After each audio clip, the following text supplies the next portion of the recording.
Vous connaissez sans doute la catastrophe nucléaire de Tchernobyl en 1986 ou bien celle de Fukushima en 2011.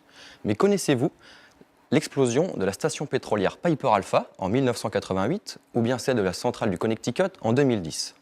Non, elles ont causé la mort de 173 personnes, la pollution des océans et des sols.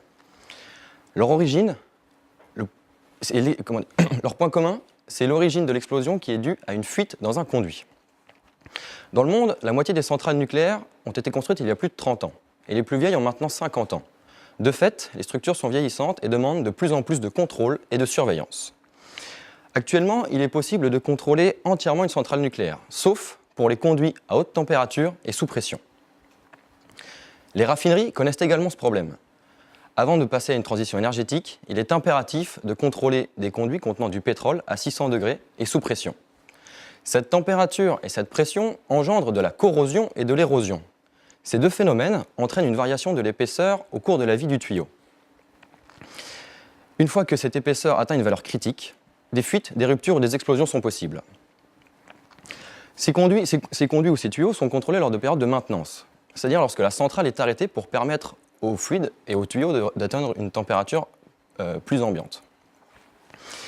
Ces arrêts sont basés sur des statistiques. Et même si la probabilité est minimisée, il y a toujours un risque qu'une fuite ou une explosion intervienne entre deux arrêts. Je ne sais pas vous, mais moi je n'ai pas envie que ma vie dépende des statistiques.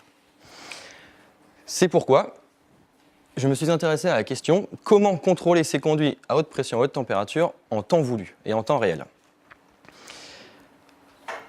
Le processus que j'utilise, c'est la même chose que réaliser une échographie. Sauf qu'au lieu d'aller chercher la taille d'un nourrisson dans le ventre de sa mère, je vais chercher l'épaisseur du conduit directement sur lui-même.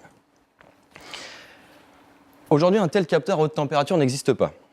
Cependant, j'ai réalisé un premier prototype qui me permet, à 300 degrés sur plusieurs mois, de contrôler en temps réel cette épaisseur de conduit. Je suis actuellement en train de réaliser un montage qui va me permettre de le tester à 600 degrés.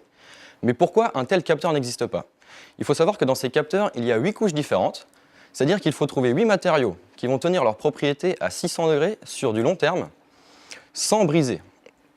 Et de plus, la température entraîne une dilatation des matériaux et une expansion qui vont induire des contraintes à l'intérieur même d'un matériau ou entre deux couches. Si ces contraintes sont trop élevées, le matériau peut briser ou deux couches se séparer.